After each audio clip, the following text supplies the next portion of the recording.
Hi, Dr. Michelle with another secret of life and death. And as a special for Valentine's Day, I want to give you a love blast. Now you might want to know how I can do that, or maybe not. I studied with a Sufi master for over 30 years, and his work was all about love. Now I have to say that when I first came to that workshop, that program, that community, I knew very little about love.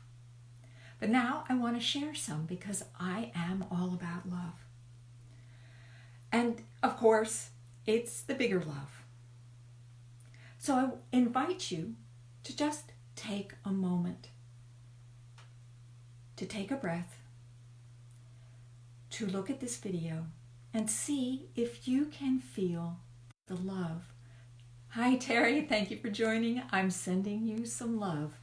I'm going to send out some love and just see if you can receive it.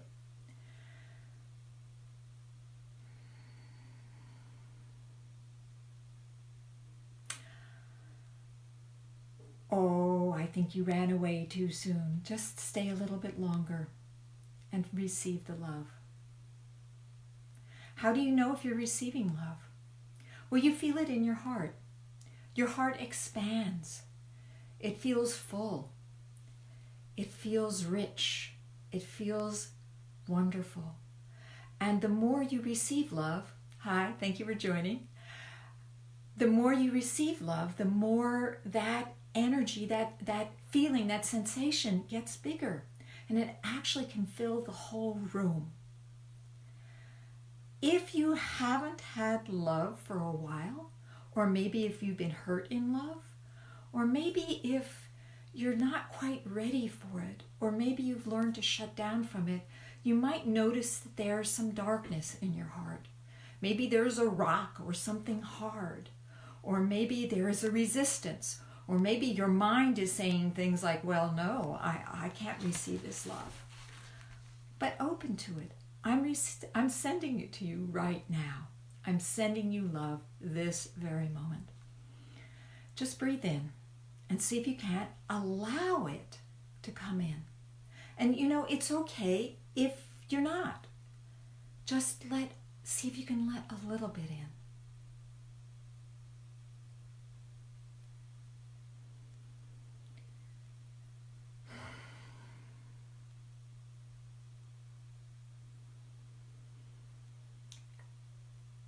I'd like to share with you how you can bring more love into your life. This is a special day. It does not mean that you have to have a partner, or that you have to be in a romantic relationship, or you have to have children or families. You can have love for yourself just because you are a being of love. So how do you receive love? How do you allow it? Well, I invite you to try this one practice, which is just to receive it through the top of your head and bring it down into your heart. That is, hi, thank you for joining. Bring the love from the universe, from on high, from the sun. The sun's a great place to bring love in.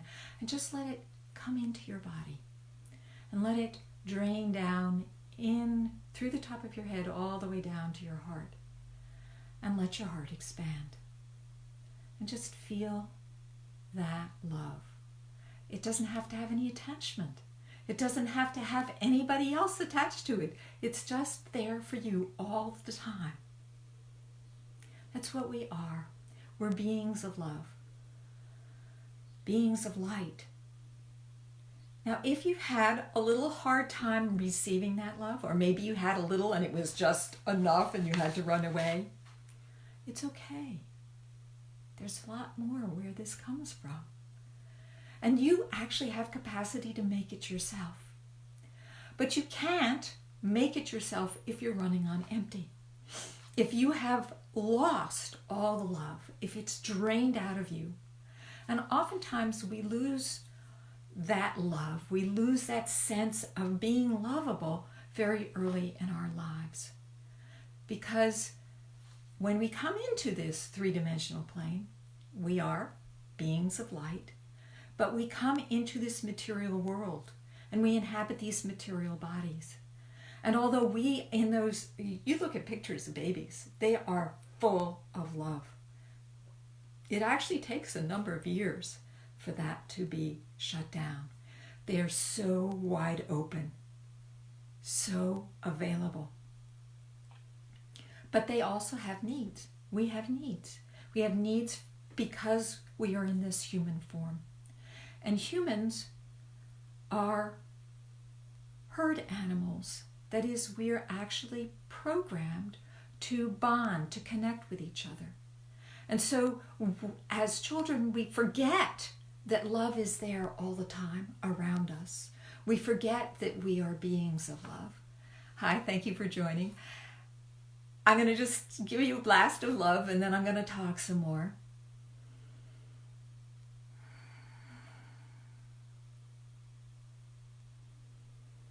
So we forget that we're love beings. We forget that we have love available all the time. And we fall into patterns of learning how to survive because this physical body needs to have attention and affection. And so we learn different patterns to ensure that we get that. And some of the patterns I'm going to share with you. But before I do that, I just want to acknowledge you who may have lost somebody and so may not feel ready to receive love again. It might feel like a betrayal of the person that you lost. Or maybe somebody left you and you feel too angry to let love in. Or maybe you don't trust love. And that we're going to go into some of the reasons why we don't trust love. That maybe as a child we associated love with loss, with love with betrayal, love with abandonment. Hi, thank you for joining. I'm going to send you a little blast of love.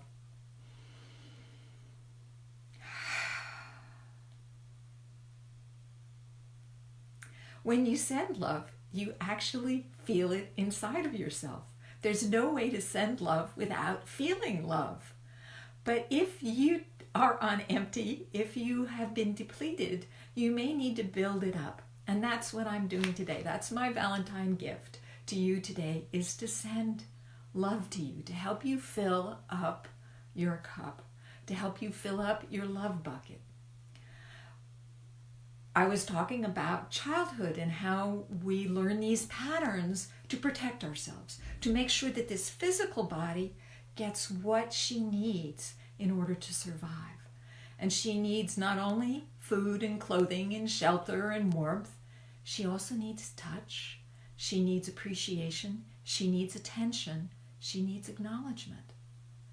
That is the human equivalent of love. But it isn't really love.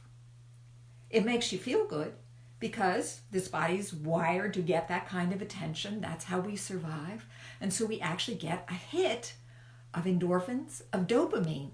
And so we get addicted to our patterns. And we get used to that's the way to feel love. But actually, the way to feel love is to just open to source, to open to the sun, to open to the heart, to receive. But those patterns, they teach us ways of blocking love. We want to control it. We want to make sure that we can be sure that we're going to get that love. So some of the patterns that we learn in childhood, because our parents are not perfect, because they get neglectful or they're overcritical or they're a little crazy or they're abusive or they're neglectful. I mean, my problem with my parents was that they were neglectful. They were both narcissistic. My father was the youngest of 11 or 12 children, and my mother was an only child. And she never had to share the love. But then neither of them got a lot of love. And you actually, as children, need to learn how to learn love through receiving love. That's how you learn how to give love in this human plane. Of course, you can also learn the spiritual love. But again, you need to learn that. You need to learn how to do that. Yes, you actually did know it when you came, but you've learned these other patterns that block it. So some of the patterns are the pleasing pattern. You find that love is conditional. You find that you don't get love unless you behave in a certain way. And if you aren't getting enough love, you develop these patterns that will ensure that you at least get attention. So I and many of my clients became people pleasers. They learned, got really high, thank you for joining, sending you a blast of love. Hope you received that. So they learned to manipulate the world in order to get attention. And they learned to manipulate by figuring out what the other person wanted. Now, this is actually very good if you're a coach or a healer, that you have that almost third, fourth sense, fifth sense of being able to interpret or sense what another person wants. But the downside of it is that you don't learn to fill your own bucket, your own heart well. So that's one, the pleasing pattern. Another pattern is the perfecter. You decide that your parents have not been loving to you because you weren't good enough. So you take classes, you get degrees, you do psychotherapy, you do all these different things in order to feel like you're good enough. And it's an endless cycle because it's never enough. Because it's never enough. Your father's never satisfied, your mother never notices, and you keep on trying and trying. Another pattern is the performer. Now, this person could be very successful on the material plane, like a rock star or a business person. And you learn to equate your success with love. So money becomes love, or that you control a whole enterprise and that's love, or your audience becomes love. Oftentimes these people have a hard time giving love at home because they get addicted to their practice of performing, because the performing is the only way in which they feel that they can get love. But you actually don't get real love because you're performing. You're putting on a persona. You're not really who you really are. And ultimately, the only way in which you can get and receive love is by being who you truly are. So I talked about the pleaser and the perfecter and the performer. There's also the hero. Oh, the hero, that's a very dangerous pattern, because people love heroes, but they love them in the sense that they like to be saved. They love them in the sense that heroes do all the work. And they appreciate that. But as soon as that hero stops working, and eventually the hero runs out of energy, because you can't give and give and give and give and give and not receive back. That's the dynamic that we all need to learn to live in this world, is how to not only give love, but how to receive it, how to bring it back in. Now, some of the problems that we have in these early childhood wounds is we learn ways to block it, and we also develop holes in our central channel. The channel is this conduit that brings love and energy in through your top chakra, your crown chakra, from the heavens, from heaven, from the sun, from the universe, from divine, and brings it in and goes all the way down to earth and grounds it. And then the earth brings up all the things that you need as a human being in terms of safety and security and groundedness, so that you're not hanging out in the ether all the time and you're not so fully attached to earth. You need that channel there's actually a circuit that's made that connects the two together. And when this is unimpeded, you have this wonderful flow in and out, just like your breath, in and out.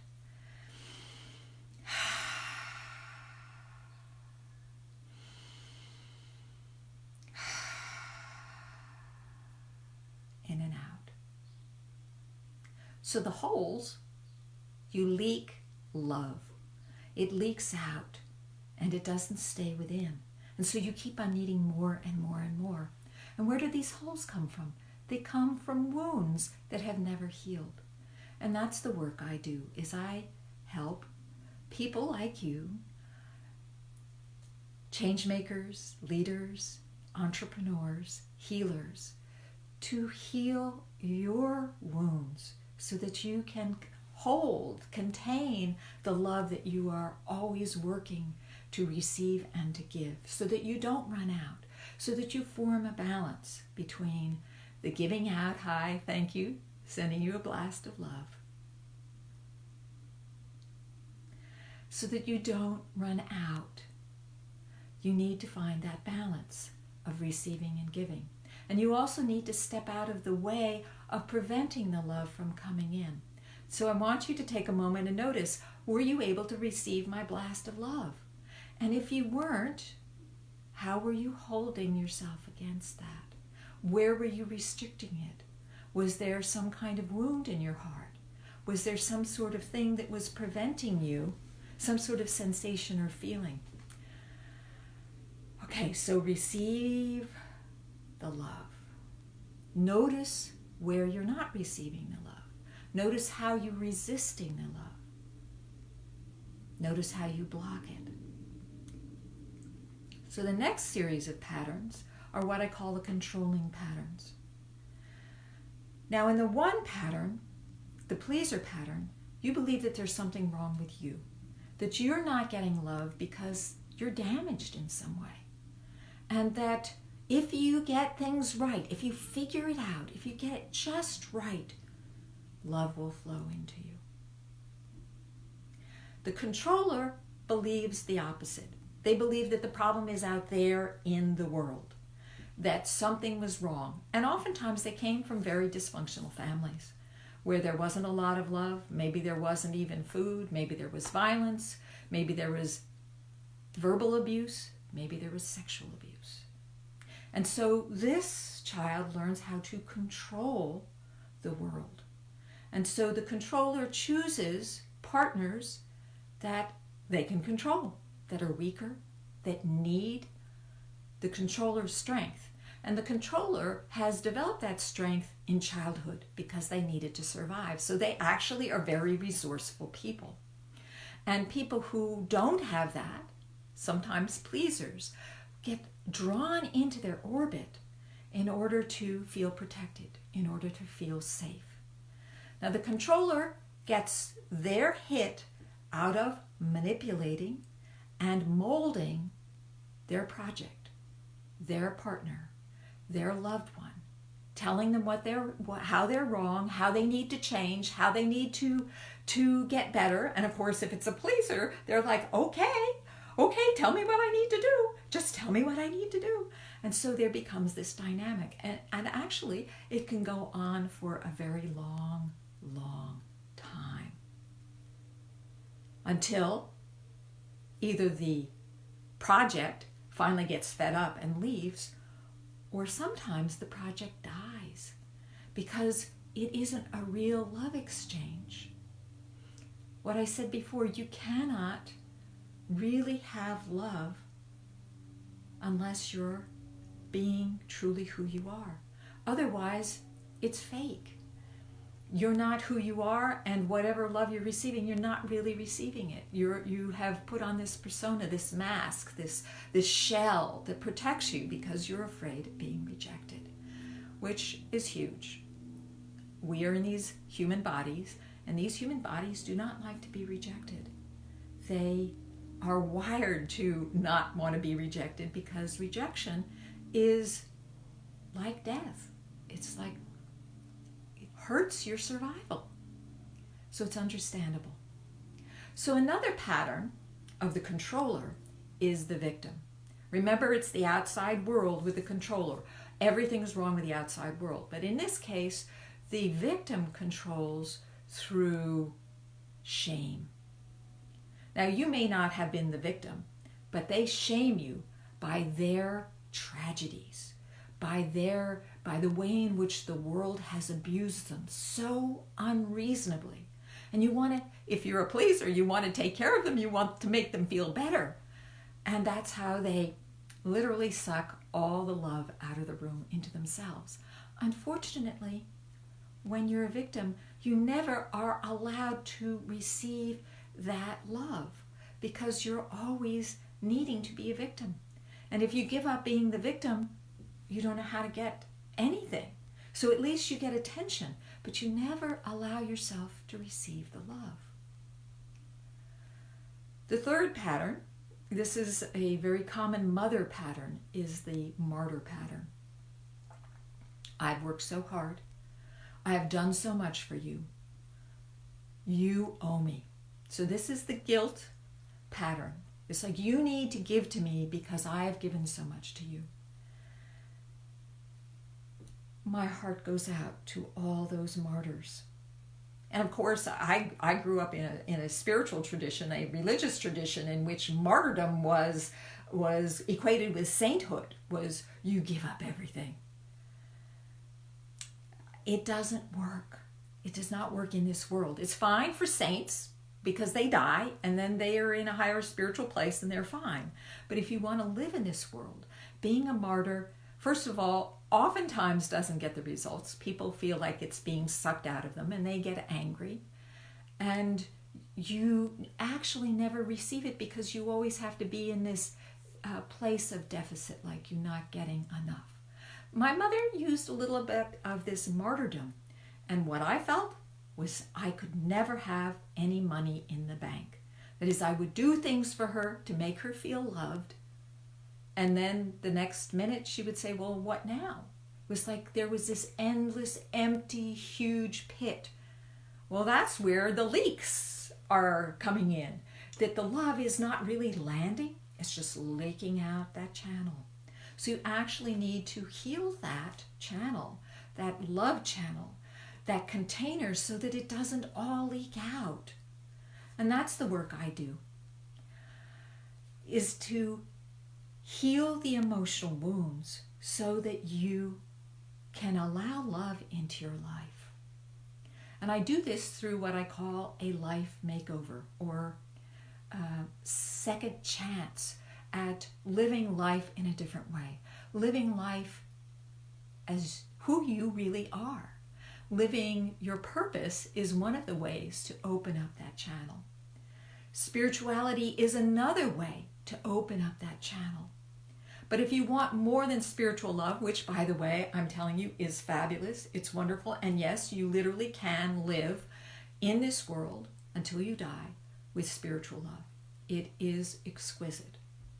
But you're in these human bodies, and there's so much more to life than spiritual, that grand, large scheme. It's helpful, and as you do it, as you allow it in, you have love to give other people.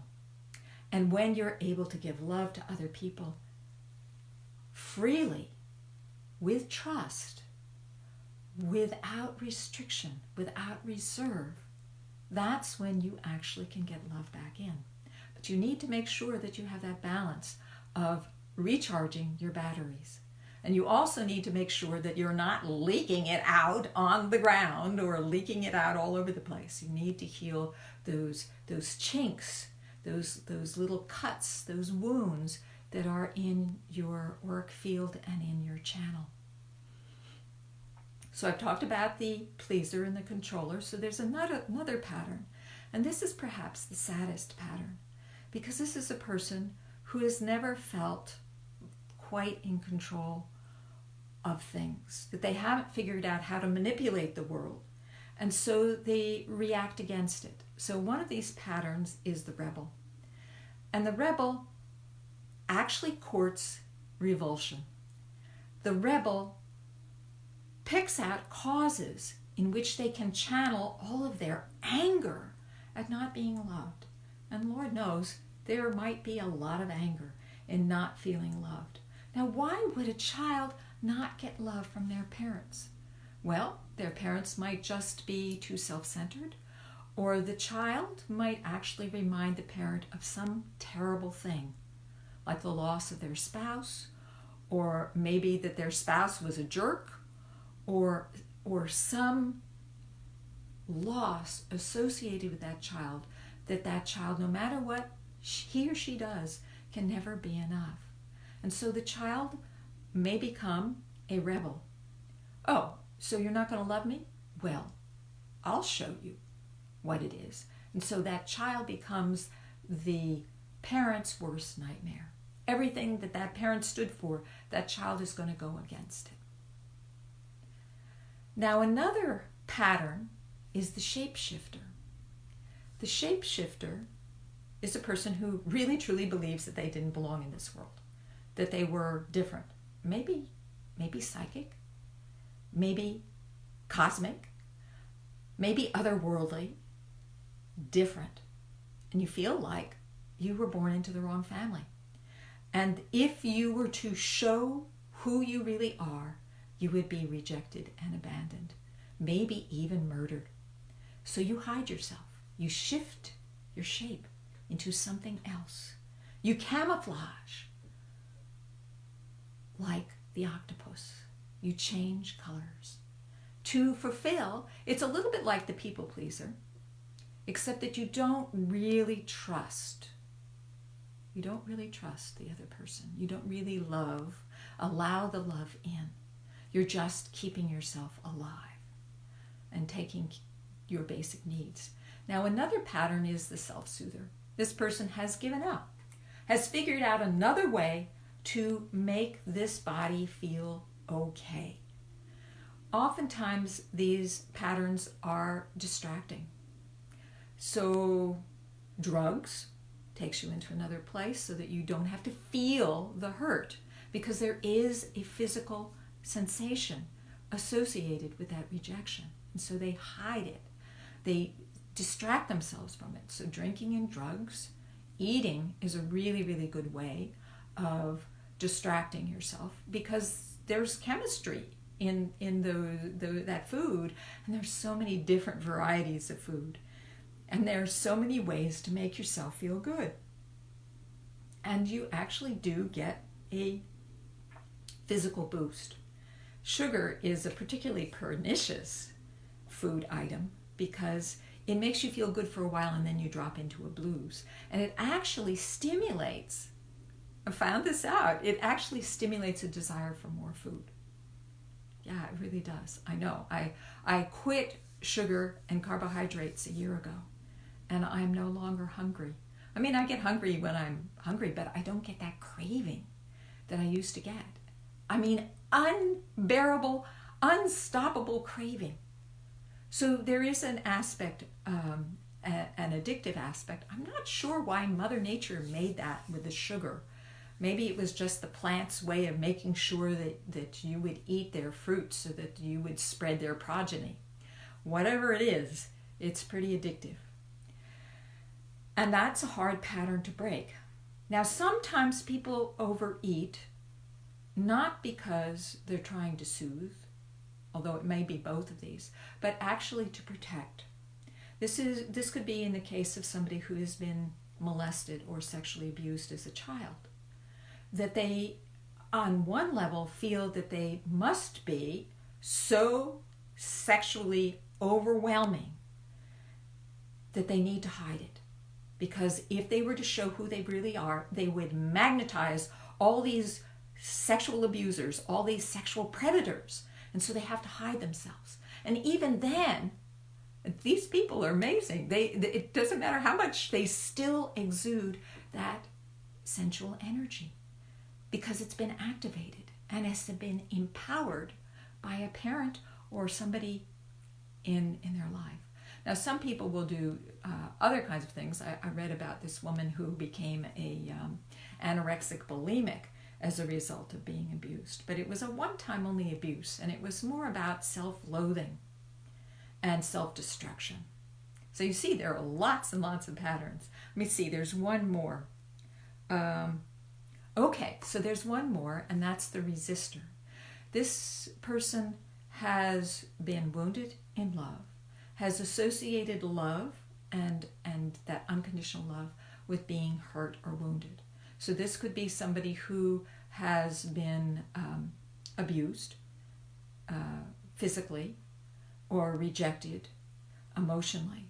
And so when they start to receive love, it's delicious, but then they need to push it away because it's too scary, because it's associated with pain. It's associated with rejection. It's associated with suffering.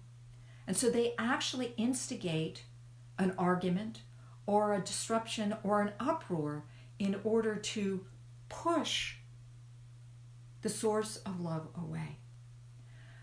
I used to work on the Navajo reservation. I was what was called a house parent, and we had six children. And we would take them to Gallup, New Mexico on Saturday to the movies. And when we came back, they would all start misbehaving.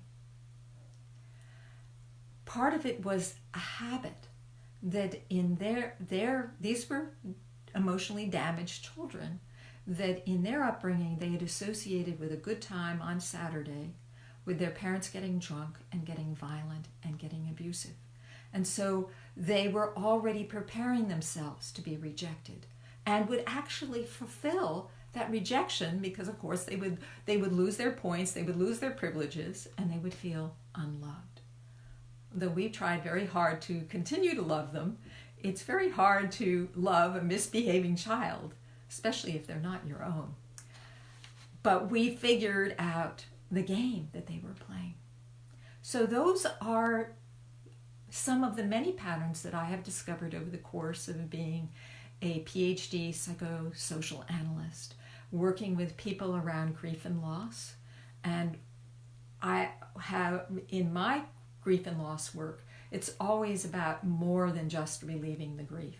It's about using grief as a doorway, as an opening to becoming who you really are, to use that pain, that disruption as a catalyst to finding out who you are underneath. Because it turns out that all losses, all griefs are connected. And when you experience one, the other ones surface. Those ones that you've been tamping down for a long, long time will show up again. So now the good news. The good news is you can change. You can actually change the pattern. You don't have to go through life feeling unloved. You don't have to go through life only receiving divine love, although it is a good place to start. You can change the pattern. Here's the things that you need to change the pattern. One is you need awareness.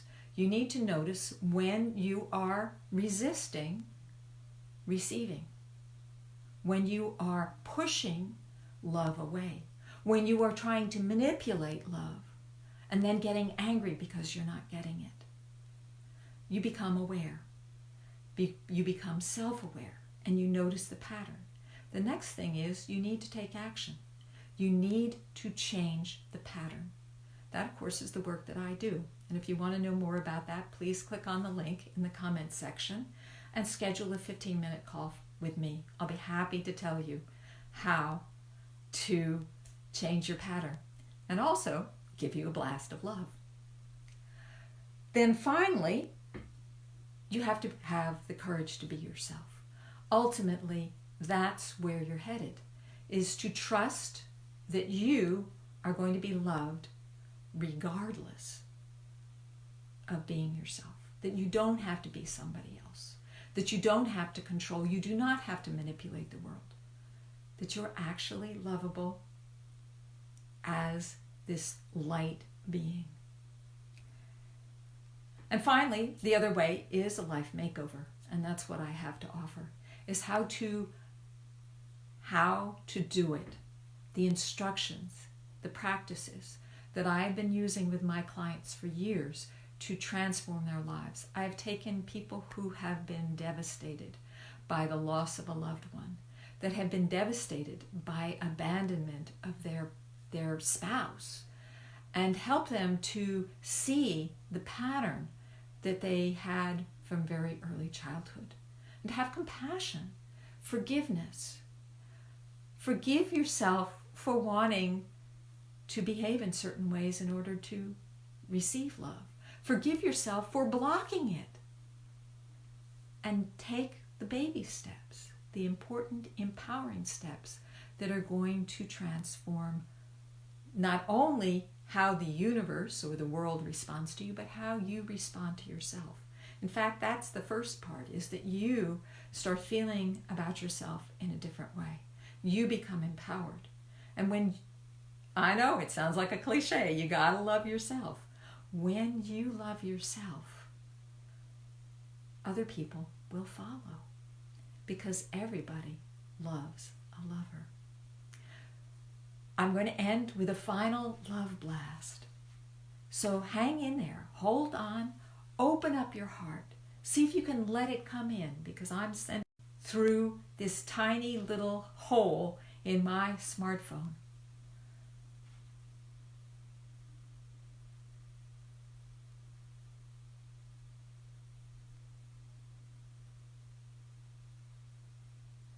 Close your eyes.